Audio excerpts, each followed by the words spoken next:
Unfortunately, cold and flu season is upon us once again, and we might want to try some things to boost our immunity before we get sick. So, Mary, is there anything we can do to stop us from catching that cold and flu this season? Well, of course, the first thing you want to do is get your rest and try to minimize your stress level. Wash your hands all the time. But if you're prone to chronic respiratory infections, and something that you might not have tried before is astragalus. Astragalus is a really good way to prevent the onset of those infections, and also elderberry. And how can we take those items? Well, elderberry you can get in a number of ways. You can actually take the berries and you can make tea out of them, or they can make an elderberry syrup. You can purchase it already made.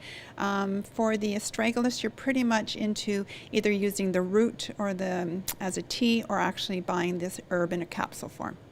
Now, we talked about hand washing. Is there any way that we can do it in a safe way? Because we hear a lot about like not using too much antibacterial soap and so on.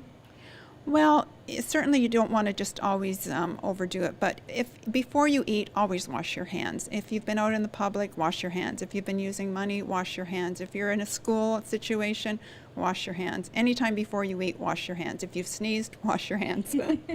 That's good advice. Now, what about for the little ones? We talked about school situations. Is there anything we can do once they get sick? Well, you have to be very careful for children, and you have to make sure it's a formulation that is specific to children.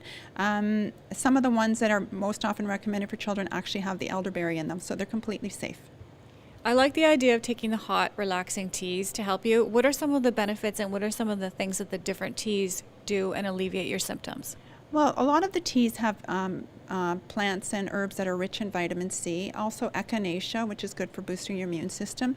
They have elderberry, they have zinc. You can actually add honey to them and get some immune boosting that way. You can drink a chaga tea, which is a mushroom. You can take a mushroom mixture supplement to boost your immune system. So this season, let's try to boost our immunity to fight those cold and flus. For Go Sault Ste. Marie, I'm Ann Gordon-Air.